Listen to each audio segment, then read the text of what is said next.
My name is Russell Stannard. I'm going to do a presentation today about a few very, very special technologies and how we can use those technologies. I've done something for you. I have put the presentation or a link to the important information there. So if you copy that down, then you will have everything you will need today, and hopefully by the end of the presentation you will think that that link is very useful and very important. It's lovely to be here. I was looking this morning. I think I've presented now in 26 countries around the world. I've never presented in Portugal. So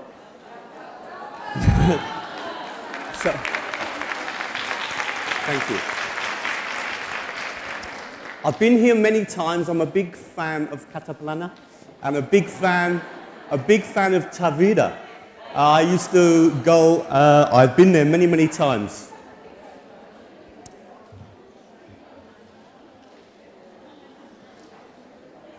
Okay, I'll put it back again, yeah? All right. So what I'm going to do today is a little bit of information about myself. I'm going to start with a quick story, a very special story. Then I'm going to show you basically 3 key technologies that I've used a lot in my teaching and learning, and that we've also started to research and actually see if they have impacted on our students. So hopefully you'll find those useful. These tools are really easy to use. They're really easy to use. You could go in your classroom and use these technologies tomorrow. They really are that simple. So I'm going to show you with lots of examples and then obviously come to some conclusions. I will give you this link again at the end of the presentation. So the reason I've presented in 26 countries around the world is that I have a website that's called teachertrainingvideos.com that's actually is quite well known in ELT, and basically what it does is it has lots of videos to show teachers how to use technology. So if you wanted to learn to blog, or if you wanted to learn to do a podcast, or if you wanted to learn screen capture, or if you wanted to learn Edmodo, or if you wanted to learn Moodle, you can go to my website and you can click and it opens a video where you see me showing you how to use those technologies. And there are some countries in the world where thousands and thousands of teachers use that website, and other countries like Portugal where people simply don't know about the website, and there's very few people that actually visit the website. So please have a look because it's all free. I'm going to show you really quickly an example of what you would see if you went on the website. So if you went on there, what you get is basically a video where I'm showing you how to use different technologies. I'm going to show you an example of what you will see if you go on my website. And it's important because it's connected to my presentation today. Let's just have a quick look. This has to be one of the easiest websites to do audio recordings. So what I've been doing a lot with this website is getting the students to do the recordings at home. They go home, they open up this website, all they can do is click here, there is nowhere else to click. They click on that button, it just checks that you want to connect your browser to the microphone, say allow, and now it's recording my voice. Testing, testing, 1, 2, 3, testing, 1, 2, 3. Stop when I want to, and now I can listen, just check if it worked. Say allow, and now it's recording my voice. Testing, testing, 1, 2, 3, testing, 1, 2, 3. That's been done, and now I want to send it to my teacher. I just simply click here. I've got 2 choices. I can either embed or I can send as an email. So I'm going to send as an email, click on that button, and that will open up. Now all I need to do is put my teacher's email address here. Okay, so that's not one of the technologies I'm going to show you today, but that is what you would see if you went on my website. Videos of me showing teachers how to use different technologies. And in most cases, they are technologies that I have actually used myself. So really, I'm interested in teachers that are maybe not using a lot of technology and would like to start.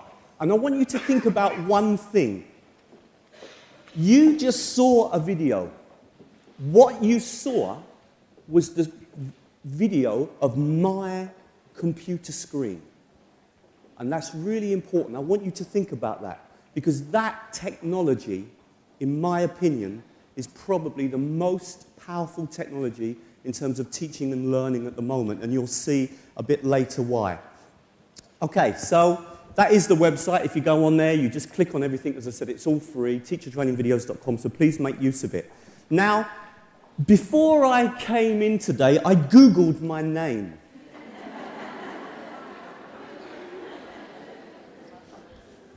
And you know, there's pages of it. It's like the imposter. There's another Russell Stannard. There's two of us. Can you tell the difference? Good.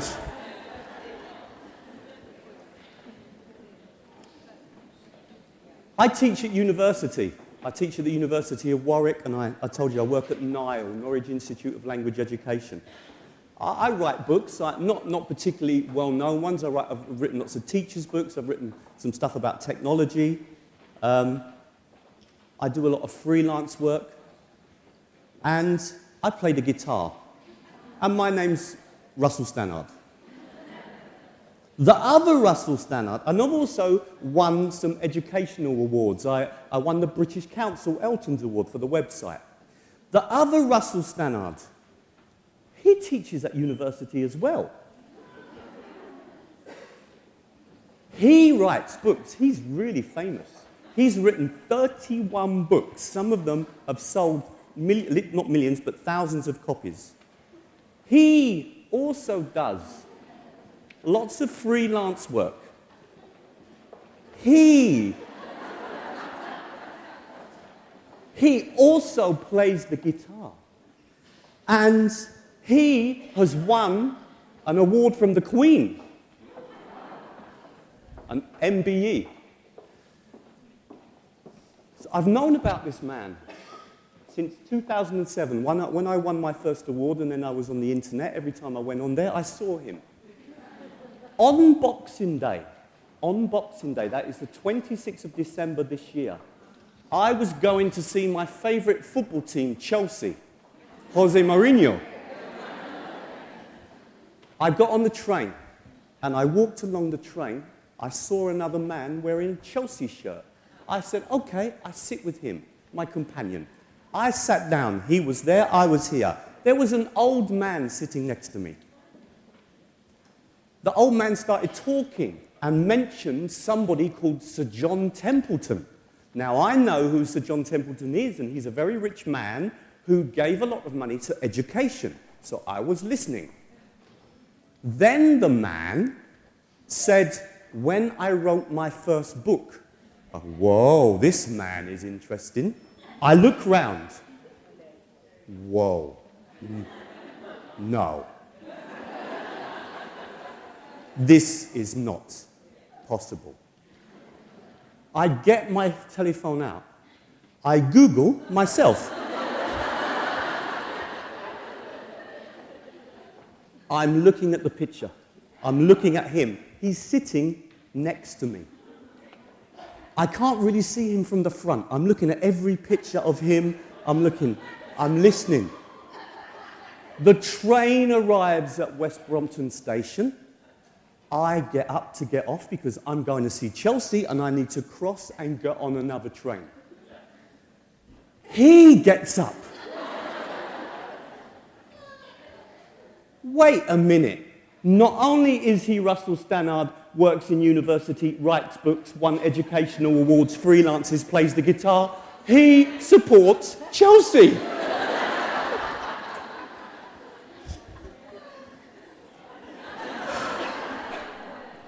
I'm like this.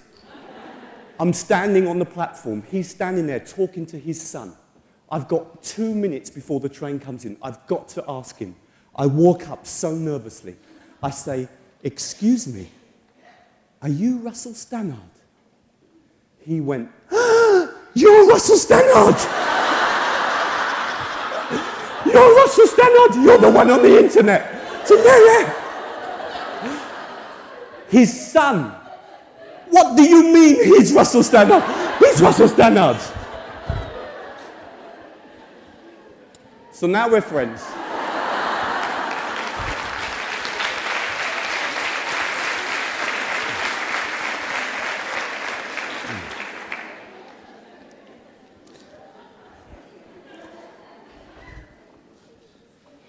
So I showed you a video, and on that video, I recorded the screen of my computer. I use a really simple technology that allows me to record the screen of my computer. Just one click of one button, and whatever is on my computer screen, I can record it. And I was at the Bet show in London in the year 2000, and I saw that technology for the first time. I saw a man play a video. I said, he has played a video, he's recorded his own screen. How did he do that? Did he put a camera there? How did he do that? I was intrigued. I said to myself, that's incredible. Because, for example, if my student sent me their work in a Word file, I could open it on the screen, I could mark the mistakes, I could click the button and record myself giving feedback and then send the video to the student. I was thinking, that would be incredible if I could do that. And for 6 years, I thought about that, but I didn't know how the technology worked. It was 6 years later that I realized that technology was so easy. And then I began to do some experiments. Let me just explain again. It's screen capture technology. It allows you to record the screen of your computer. So if your students send you their written work, you can simply open the work on the screen, click the button, and record yourself correcting your students' work and then sending it to them. That was my original idea. I'm going to show you an example of that technology working.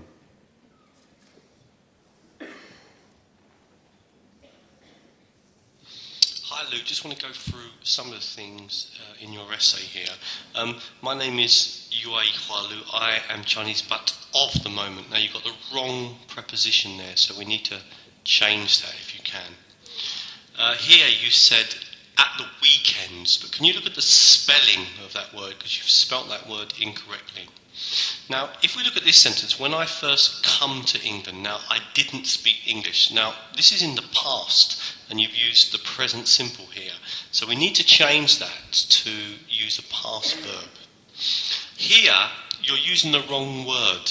When we describe a place like London or New York, we don't use the word site. If it's a small place, we use the word town, but can you think of another word here? So you need to check that word here. Now, this is an interesting mistake. It is fastly growing. Okay, so what you see there is my student has sent me their work. I've opened it on the screen, I've read it and marked the mistakes. I've clicked one button and recorded myself going through the mistakes and then sent them the video. Or you could put the video on Moodle or on a website or Edmodo or on YouTube. You could do whatever you wanted. But I made a video with one click. Imagine you receiving your feedback in that way, okay? Now, I'm going to take you on a story where I started with this original idea and then it grew and grew and grew and grew. Because we are doing this work now in various different ways and it's really developed. This was the original idea. I'm going to show you another example, okay, of a higher level.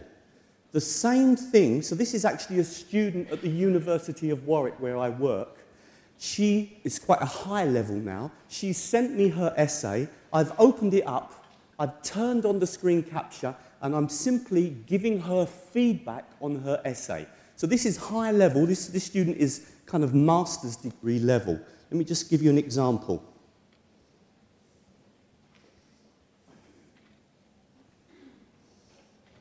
Yeah, I just want to provide you with a little bit of feedback on your essay. And the first thing I want to point out is just we come down to here, and I was noticing that you were talking about, I think you're not describing very clearly exactly what screen capture does. And I think it's very important that we explain that if you highlight anything, if you write anything, if you move your cursor on the screen, on the student's written work, then that comes out in the essay, because I don't think you're making that point very clearly here. So I think you might need to rethink that point. Another little point I just want to bring up is here, you use the word live. Now, I think live is not really the right... Okay, so the same thing again, and I want to emphasize how easy that is to do. I've received the student's work. Obviously, they've sent it to me as a Word file. I've opened it on my screen. I click on the button and I start giving the student corrections, and then I send them the video. Think about how different that is to the way that we traditionally give feedback to students. Think about, for example, obviously that's a high-level example, but just think about how that might be better in some ways than the way that we always give the feedback, or generally give the feedback, which is to mark and underline, etc. Now, the two examples I've showed you there are where I've sent individual feedback to each student. The next example I'm going to show you, and these are all real, the next example I was going to show you is where I had a group of students that were doing presentations in groups. I took notes on their presentations, and then I went home, I opened Word, I wrote out the key points that I wanted to talk about, the general problems that they were all having. I just made one video where I went through the general problems that they had in the presentations, and then I sent that video to everybody. So it doesn't always have to be that you're sending a video to every single student. You might use it for general feedback. You might use it for feedback on vocabulary. Imagine that I've done a lesson with you, big class, but anyway, and I want to give you some feedback on your vocabulary. I could make a list of words that you were having problems with pronunciation. I could open the screen capture and record myself going through those words and pointing out the correct pronunciation, perhaps the meaning, perhaps an example sentence. This screen capture technology simply records what you do on your screen. It makes no difference. Whatever you do, and if you open another page or you open another, that will also come out. It just records, as if it's a camera, the screen of your computer. So look at this example here. Okay, this is me giving feedback to students after they've done presentations. Now, in this case, it was just one video for the whole class. Okay, just want to go through some of the things from today's presentation. First of all, when you're presenting, try to look at the audience as much as you can. A lot of you were, in fact, you can see the first 2 points together here really, because a lot of you tended to be looking at your notes as you were doing your presentation. And so it's a good idea to try and look at your audience more. And obviously, if you keep looking at your notes, then you can't look at your audience. One thing that I do to avoid looking at my notes is, in fact, I don't write notes. I just have a few key points that I go over. And I often make use of the PowerPoint presentation to guide me through the presentation. But that's something to keep in mind. Make sure you prepare well as well. And that probably means even practicing before you do your presentation. Okay, so that was an example of me giving feedback on presentations. The reason I made that video is that I knew the students had to do another presentation in a few weeks' time. We call that feed forward. You're giving them feedback really for something they're going to be doing that you know they're going to be doing again. So I put that onto the website, or onto Moodle, in this case it was at university, and the students could access that video before they did another presentation and remind themselves of what they'd done. Now, I want to emphasize, again, imagine what I've done. I've watched the presentation, I've taken notes. I've gone home, I've written those notes out in Word, I've opened the screen capture, clicked a button, made the video. Okay, and I'm going to demonstrate in a minute or show you what technology I use to do this. So as you can see, it's very simple. I'm going to show you a last example. And this is quite an interesting one. Again, it's authentic. I had a group of students, and I noticed that some of them had trouble with despite, in spite of. Okay, so I was teaching, and I noticed from the essays. So I went home, I wrote out a few examples of in spite of and despite. I turned on the screen capture and simply recorded myself making a mini grammar lesson. And then I sent that to the students. Okay, or in fact, what I did was I put it on the website. So I want you to realize that you could use this technology in lots of different ways. Okay, let's just sort of show them. So at the moment, I'm showing you the very basic ideas that we did at the beginning. So just one more example. Okay, just something I've noticed today from your lessons and from your essays is that you're getting confused between despite and in spite of. The most important thing, and the first rule to remember, is that we don't use of with despite. So we say despite the weather. We say in spite of the weather, but we say despite the weather. So despite does not include of. Now we can use despite or in spite of with a gerund or a noun. So we can say despite the weather or in spite of the weather. Okay, so you've seen another example there. So I just want to make it clear. The technologies, and in the handout I'm going to give you, I've given you a link to all of the technologies, or I'm just going to show you three. I'm going to show you the technologies and a link to the videos that show you how to use the technology. The link to the videos from my website. So, you know, if you're interested in that idea, and I'm just going to take it a little bit further. This idea generated incredible publicity. I couldn't imagine that when I did it, and I first kind of started to write about it, how much publicity it was going to cause. And it basically meant that lots of people went off and started to do research. And some of the big pieces of research have been done in Norway and in the USA, some work in Luxembourg, a lot in Britain. And this is a list of the sorts of things that the students like about getting the feedback like that. They like the voice. They like the fact that you're actually using your voice to give the feedback. They like the feeling that it's more personal. They feel that this is really important. They think that more, well, and it's certainly true, more information is being conveyed.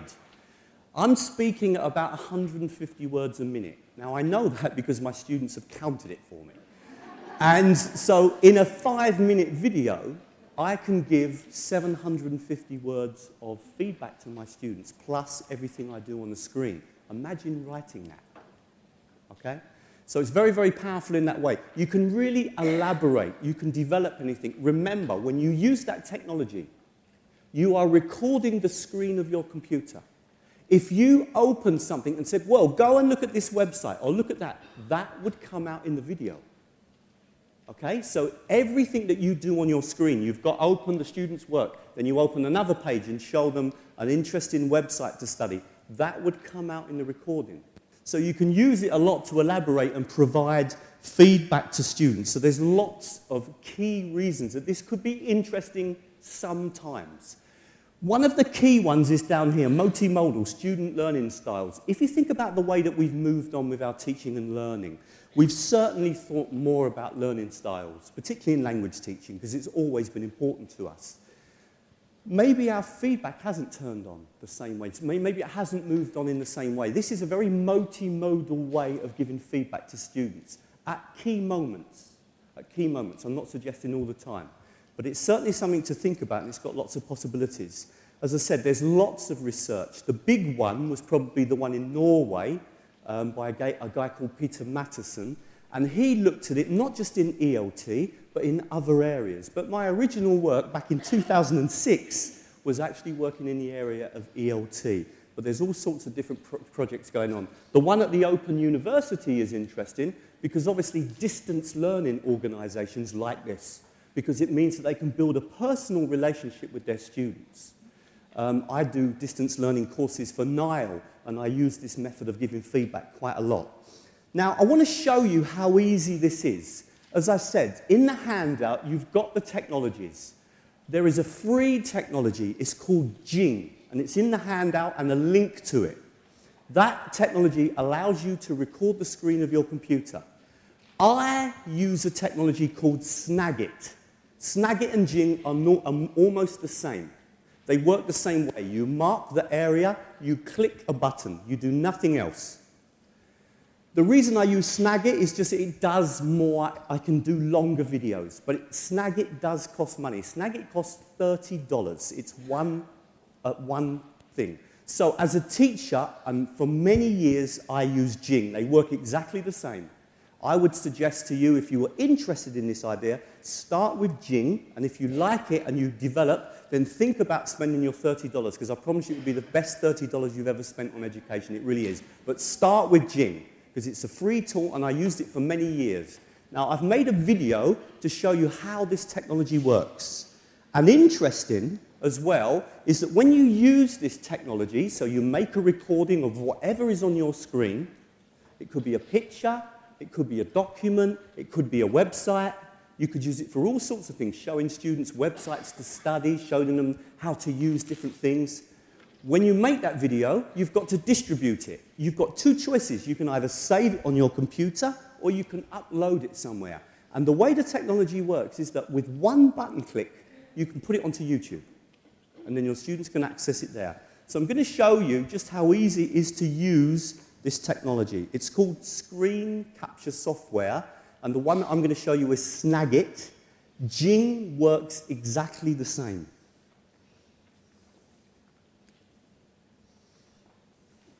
Screen capture is really simple to use. I've got a tool here at the top called Snagit. I just simply click on video. I mark the area of the screen that I want to record, so I can just mark an area of the screen. And when I click on this button, this area here will be recorded.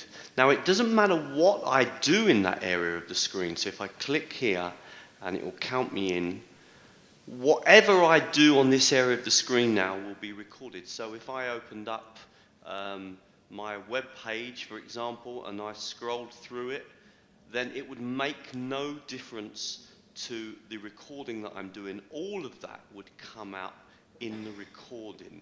So it's very simple to use, and then when I'm ready, I can just simply click on this button here and stop it.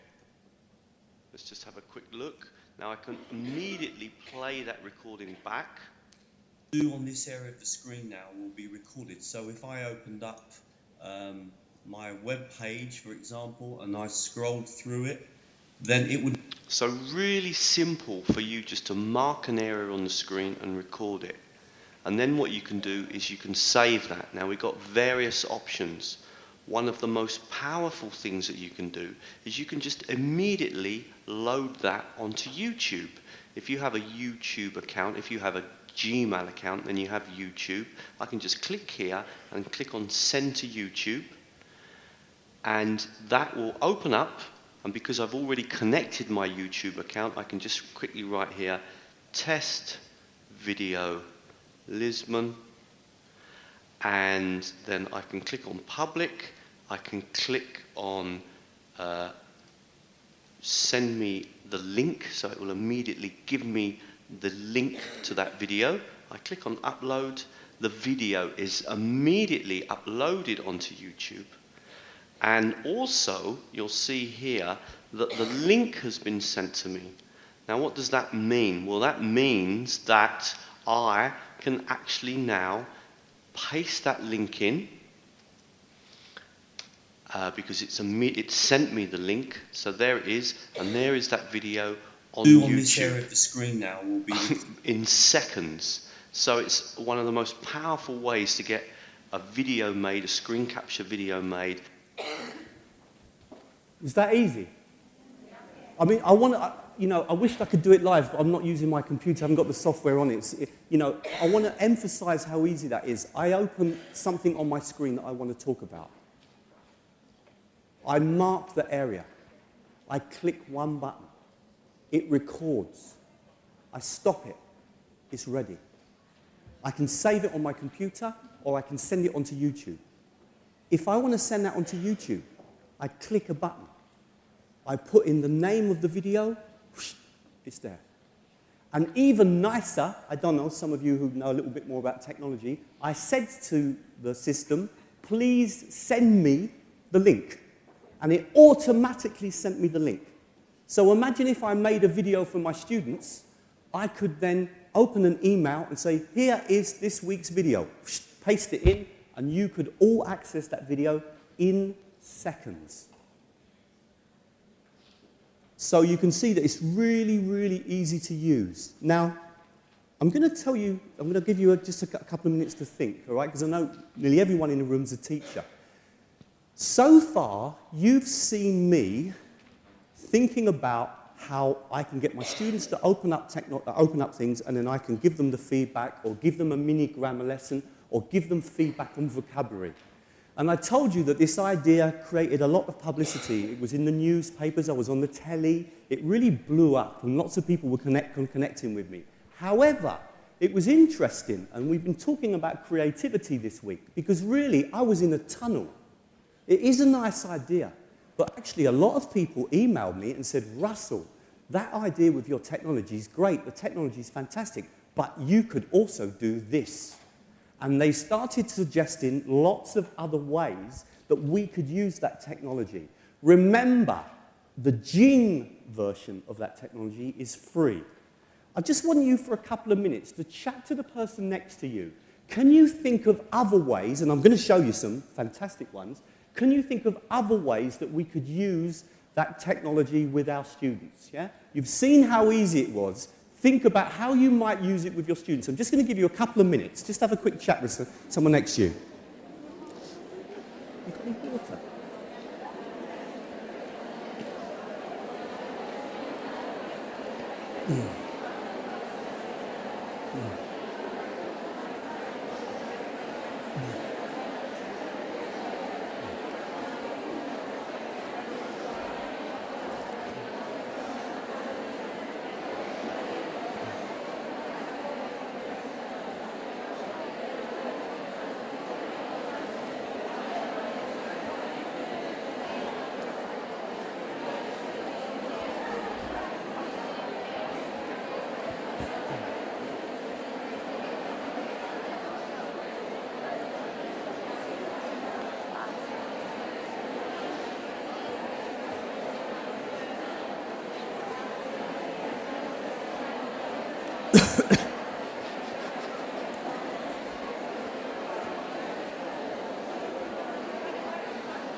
Cheers.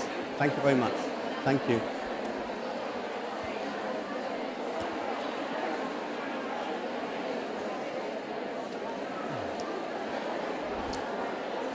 Okay. Okay.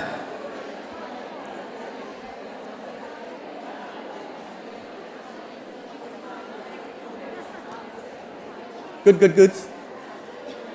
I'm just a bit worried about time. I'm not going to ask. I just think sometimes when you're seeing something like this and you're thinking things, because I know what teachers are like, and they start thinking, well, I could do it for this, I could do it for that. And, you know, obviously some of you in the room might know about the flipped classroom. And of course, this is used, for example, for the flipped classroom. You could I could record this PowerPoint presentation. I could open a PowerPoint, I could record myself talking and then put that online and give access to that. Or your students could do it. Okay, because the technology is free, you could get your students to make a PowerPoint presentation and record themselves and then share that with you as well. And that's what a lot of people said to me, Russell, you know, why don't you get the students using these technologies? They're free. If we get the students to use them, then we could really do some interesting things, because we could get the students speaking, showing websites they like, talking about particular topics, recording a PowerPoint presentation. Okay, so that's one of the things you can do. My feeling is, and obviously that's going to depend on each teacher in the room, start with yourself, build up your confidence, because that's what I did. I started first of all with me using the technology and using it to give feedback to students, and then slowly I began to experiment with my students, and I said, look, I want you to use this technology. I'll give you a couple of examples of things that I've done with it. I teach first certificate. Okay, so you know the oral exam in the first certificate. Well, I just opened up a bit of information about the 4 parts of the exam, turned on the video recorder and just recorded myself talking through the 4 parts of the examination. I made that video, I put it onto the website or put it and the students have got access to it. So you can use it to pass information. It could be grammar, it could be vocabulary, it could be about examinations, it could be about study strategies, it could be about reading strategies, etc. I'm going to show you a quick example here where I've done a lesson. This is not authentic, but this is just to show you where imagine that I've done a lesson and there's been some problems with the vocabulary. So I've opened up Microsoft Word, I've written out the 4 words that the students were having problems with, and I'm now going to make the video and send it to the students. This time, instead of putting it on YouTube, I'm going to save the recording on my computer, just so that you see again just how easy it is to use this technology. Let's imagine that you've just done a lesson today and you notice that there were 4 words that the students were having problems with. You could open up Snagit, mark out an area.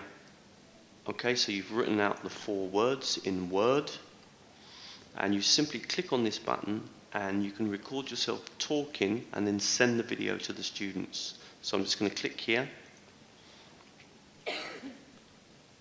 Okay, just want to give you some feedback on today's lesson. There were 4 words that you were having problems with. First word, accommodation. Accommodation, stress is on the 4th syllable. Sincere, sincere, stress is on the 2nd syllable, sincere. Photograph, the stress is on the 1st syllable. However, we say photography, the stress jumps to the 2nd syllable.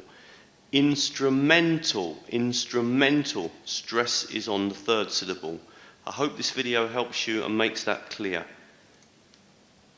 I simply make the video is immediately ready for me to play back and just check.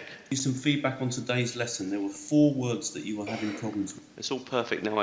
We already know we can send it onto YouTube. If we wanted to save the video and just keep it on our computer, then perhaps put it onto Moodle or onto Edmodo, or maybe even email it to the students if the file wasn't too big. Then you can just click here and just click Save As and save the file onto your computer. I'm going to put it on my desktop and simply do that. Just give it a quick name, so we call it Test Lisbon. Save the file. Now, if I was to quickly open up my screen of my computer, you will see that the file is on my screen somewhere. Let's have a quick look. There it is. And I can just click that and then it will play immediately. Some feedback on today's lesson. There were 4 words that you were having problems with. Really, really simple way to make videos with. Easy peasy lemon squeezy. Okay? And that's the way it should be. You want to be using technologies that can have a real impact on your teaching and learning, but do not create a lot of barriers for you. You can learn to use them really, really quickly. So, this kind of led on to other things, because I told you, I got a lot of feedback from teachers. I mean, eventually this idea went around the world. And I was getting feedback from people all over the place. And as I said, a lot of them liked my idea, but they said, Russell, get the students using it. And we began to experiment with new technologies. Now, I've showed you the first technology, which was Snagit. And I'm going to show you another technology that I've had incredible success with, and it's called My Brain Shark. Funny name, amazing technology, completely free. Students or the teacher can upload a PowerPoint presentation, a PDF, a Word document, and simply add their voice to it on the internet and then share it. Now, you could do that in PowerPoint, but it makes a big file. The thing about this is that the students are able to upload the video, add their voice, and then they can share it with their teacher or share it with another student for feedback. This, for me, and on my website, the videos on Jing and Snagit have been viewed more than 100,000 times now. It's that popular. But My Brain Shark is number 2. It's had about 50,000 views. And teachers from all over the world have emailed me to say, Russell, this is an incredible technology. I'm really impressed with this technology because it hasn't let me down. It really has been a very simple technology to work with, and it allows me very quickly to get my students to do recordings of themselves. I'm going to show you an example. This is authentic, and this was the first recording I did. And it also makes a point of something else I want to say. Often, when I experiment with technologies, I start with one class, or in this case, one student. And I test it out, maybe in a private lesson or with a group of students I really like working with. And then if I feel confident, then I introduce it into other classes. I never start something out as a big project. So this was the first student. Her name was Michelle. She knocked on my door. She said, Russell, I'm doing a PowerPoint presentation. Can you give me some feedback? It was an official kind of presentation she had to do at Warwick University. I said, I haven't got time. I said, look, you can use this new technology. Upload your PowerPoint presentation there. Add your voice, send me the link, and I will give you some feedback later. I'm just going to show you the results of that. So this is Michelle. Now, we've moved on a little bit further since using this technology. Now, if I was doing this now, I would have my students working in 2s or 3s and doing the presentations, not on their own. Because you end up getting too much information from one student. You really don't need that amount of information in terms of the language, etc. But you'll get a really good idea of what you can do. So this is called My Brain Shark. This does not cost any money at all. It's a free technology, and this is a real example from Michelle at Warwick. She's doing a presentation about internet security.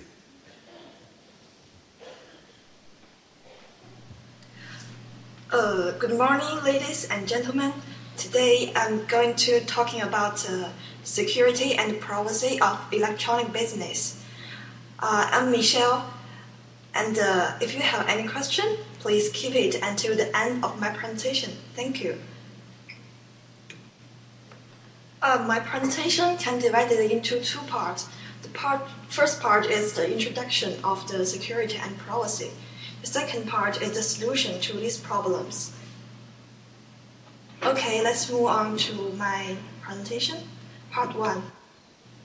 Okay, let me ask you a question first. Have you ever shopped on internet? Yes, I think most of us have the experience of shopping on internet. Okay, I'm not going to play any more. You know, I love watching that video. It really reminds me of that the first time that I actually did that, that was with Michelle. And what she did was send me the link, and I just sent her some typed feedback on her performance. Now, later, we started getting the students to send each other the recordings and then provide feedback as well. But this is a great technology because it's very easy to use. Another way I've started to work with this technology is to get the students to give me feedback.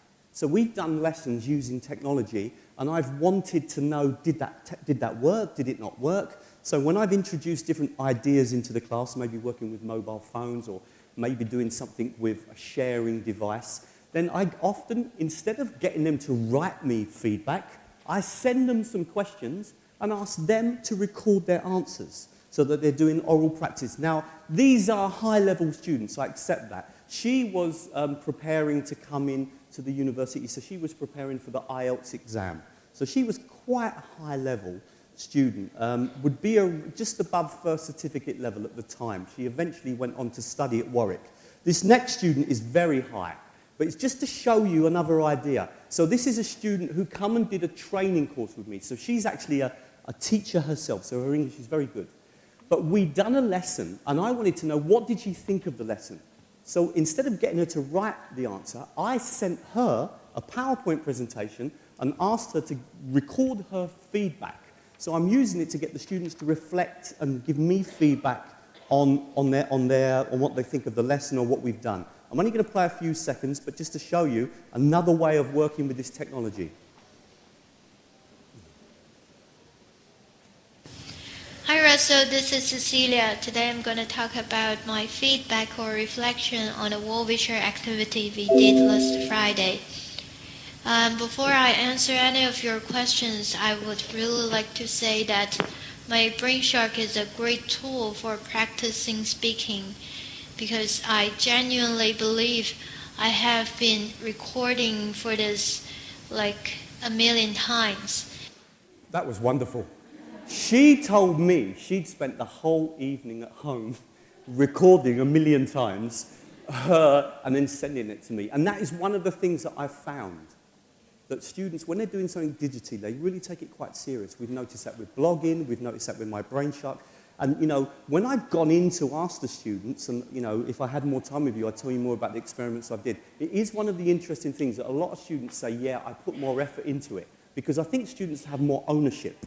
Blogging particularly, we found that. So it's interesting that there it is. I've sent her some questions. She is adding her voice to my questions, so replying to me, and she's recorded and recorded and recorded, and that's fantastic because that's oral practice. Now, I hope that your students do the same, because that would be wonderful if you can get them to do a recording 1,000,000 times. But just to make the point, and yeah? Please forgive me if I am not Just a as couple more fluent minutes. as you. What type of language practice? So what you see here is me sending the questions to her. She's answering them. These could be PET questions, exam questions. You've got to get the set. You send the questions to the students put them on PowerPoint and answer them. I could have done it with a set of questions and got 2 students recording themselves together, one asking the question, one answering the question. That would have been much better. Okay? That's the creativity. That's thinking of new ways of using these technologies. This is fabulous. I'm going to show you how it's done. I've made a video that shows you how my Brainshark works, and I'd really recommend that you look into it because it's free, it's easy to use, and you can use it in so many ways. Let me just quickly show you this. It's called My Brainshark.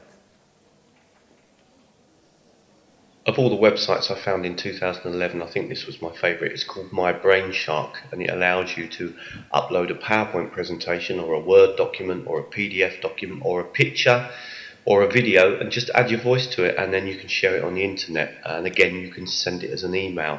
Now, I'm just going to quickly log on and show you how to do this. It's slightly more difficult than Mailview and Vocaroo, but it's still a very, very simple tool to use. So I've just logged in. It's free. The website's free when you sign up. You can add 15-minute videos.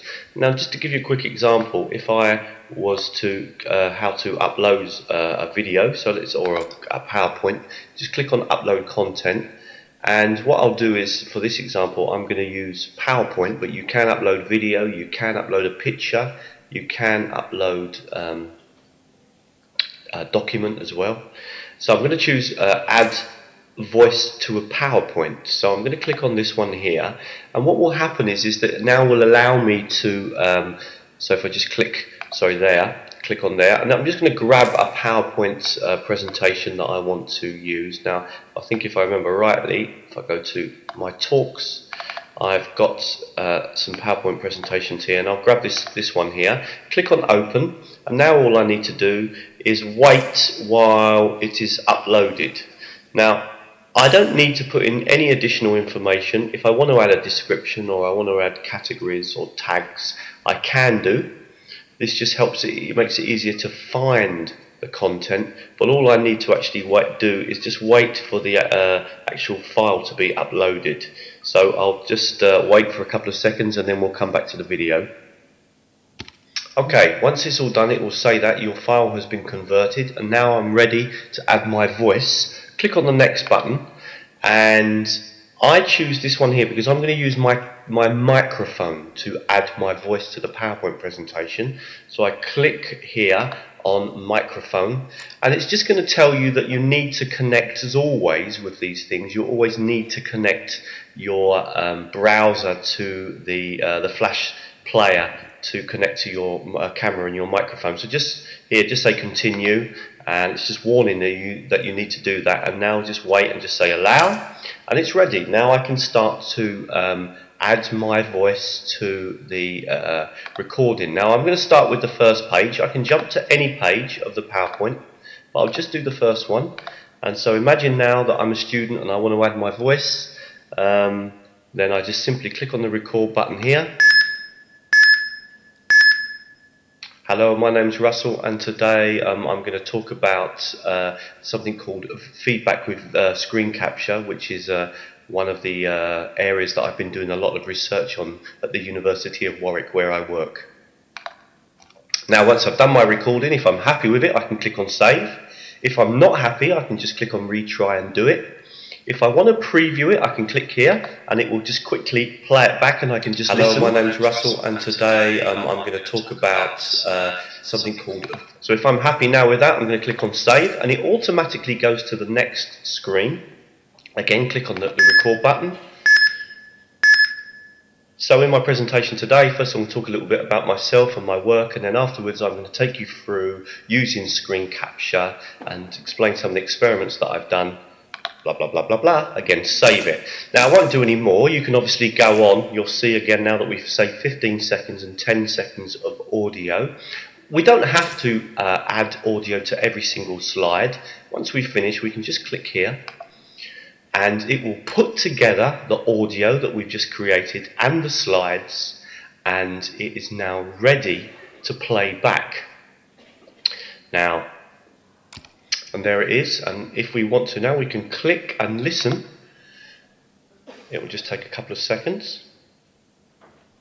Hello, my name's Russell and today I'm going to talk about, so you can see how easy the students can add. Okay, so you saw how easy that was. That's a free tool. It allows you to do 15 minutes. You could upload a Word file and add your voice, or the students can do it. You can add a PDF, you can add a PowerPoint, you can add a picture or pictures. Once the recording's made, you've got various share possibilities. You can send the link, so if it's the student, they can send a link to the teacher, or you can click on embed and put it into a blog or put it into a website. The video that you've just watched, I've given you, on the link I've given you on the handout, you can watch that video again. It shows you how to use My Brain Shark. As I said, it's probably, well, it definitely is the second most popular technology that I've ever shown on teachertrainingvideos.com, and we've been really pleased.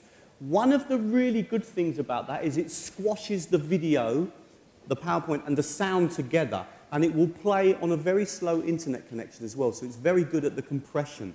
Now I'm going to show you one more tool. So we've showed you Snagit, My Brain Shark, and I'm going to show you the tool I'm working with at the moment, which is called Present Me, okay? Sorry, I just realized, I just wanted to say one thing about that before I went on, sorry. You know, one of the things about doing that, My Brain Shark, I just want you to think about the process. If you get your students to make a PowerPoint presentation, you normally limit them to, say, 4 slides or 5 slides. That would be enough. As I said, get them to work in groups, but they've got to create the presentation, they've got to find the media, they've got to think about the layout, they've got to upload it onto My Brain Shark, they've got to add their voice and practice, and we know that students tend to practice a lot. They've got to then share it with their teacher, and then they're going to receive some feedback.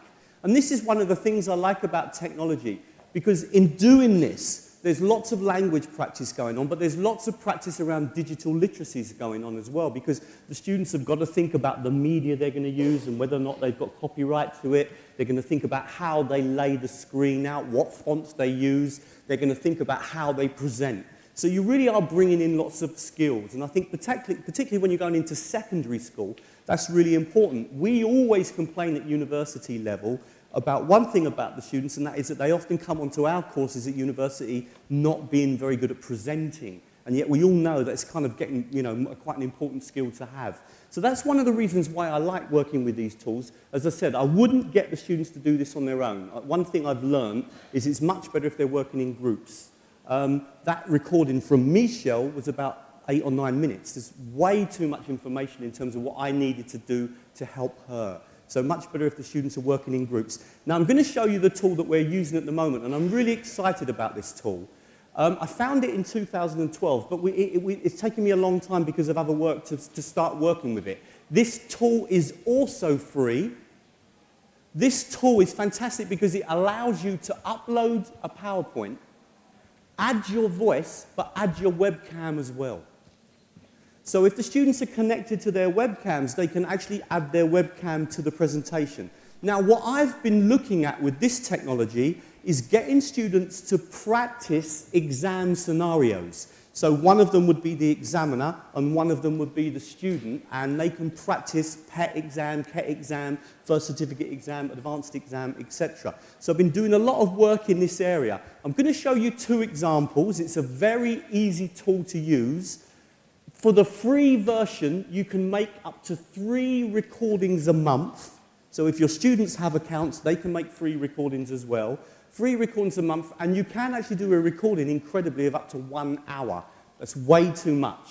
This is a technology that's used a lot in the flipped classroom because teachers want to do PowerPoint presentations with their webcam. I'm going to show you an example, again, me in a private lesson, doing an example where we've uploaded the questions, and then the webcam records the 2 of us, and then the student can play it back and think about how they performed, etc., etc. It's a free technology, and it's the one that I'm sort of most interested in at the moment. So just very quickly. Can you tell me your name? My name is Ivona. Right, okay. Ivona, what sort of things have you done to try to learn English? When I came to England, I tried to speak English immediately, and that time I didn't speak English at all. So what I've done here is I've uploaded the questions that I'm going to ask on the left-hand side, so that's automatic. When you go on to present me, you click one button, upload your PowerPoint, and then it connects your webcam immediately. So obviously you need a technology that's got a webcam. And then I click on the button and start recording. It really is that simple to use, okay? So what you see here is I've written the questions on the left-hand side, and then we are working together. I'm asking the questions, Yvonne's answering. Now, in reality, and I've tried this in a few classes, really what I want is not me to be doing that. I want another student. I want someone to be acting as the examiner. When I've tried to record these in the class, and this is one problem, doing this in class can be very difficult. What I tend to find with these is a couple of things. First of all, a lot of what I'm talking about today is what I do to extend the students' work outside of the class. It's not in the class that I'm using so much technology. It's more what I'm doing outside. When Michelle does her recording or Cecilia does her recording, it's not in the class that they're doing those. That was their homework. For me, technology is very much about extending what I'm doing. So, you know, these kind of exam scenario practices could be done as long as your students can organise themselves, either go off for 10 minutes or 15 minutes into another area of the school and do the recording if you're lucky enough to have a Wi-Fi connection, or if you're not, then there's always the potential of the students doing this at home. I want to make a really important point, because I know some of you in the room are going to say, oh, Russell, I can't do that. Please remember, I couldn't do that screen capture for 6 years. All right? I'm not suggesting that the things I'm showing you now necessarily you can do tomorrow. You might be able to. But keep them in your mind, because a situation will come in a private lesson or with one group where you think, yeah, I'm going to try something like this. Because that's very much the way that I started. And that I kept that idea for 6 years before I finally actually tried it out with my class. So this is a really interesting tool, Present Me. It's got lots of potential. I'm going to quickly show you one more example. This is a student with an incredibly loud voice called Jonathan. And what I've done in this one is he's working on his own. Again, I've given him the questions. And he's Hi, Russell. This is Jonathan. Now I'm going to talk about my feedback and reflection about Warwickshire activity. Now, the funny thing about this one is that we realised that Jonathan was cheating, because we realised that he was looking. And that's another reason I thought, wow, this is a good technology. Okay? And he had to admit it. There was no way out of it. Okay, so that's called, because of time, I won't show you how Present Me works. Present Me, you've got the video on the handout. There's a video there that will show you, okay? So again, it's the process. The students making the presentation, practicing it, choosing the PowerPoint, adding their voice, etc. That is what makes it interesting in the reflection and the feedback. I've talked about 3 technologies. My Brainshark, Present Me, Snagit. Don't start by spending any money. Get Jing, it's free. If you like using Jing, think about going for Snagit. I promise you it really does make a difference. I eventually decided, no, I'm going to spend my $30. But start with Jing, see what you think of it as a technology. These are the technologies, they're all on the handout. There's a link to each technology and a video. So, my conclusions, 3 technologies that I really think impact on teaching and learning. They do a lot for feedback, for speaking, reflection, distance learning, flipped classroom. They're great technologies to use. Don't get overwhelmed. Try something on a small scale, small group of students, 1 student, private lesson, on your own. I use these for my own language work, and then try them out. Because often if you try something out on a big scale, it's really, really difficult to do it. That's my website. That's the link. I'm working in Nile in the summer if you want to grab and I've left my cards there as well if you want any information. My first presentation in Portugal. Thank you very much.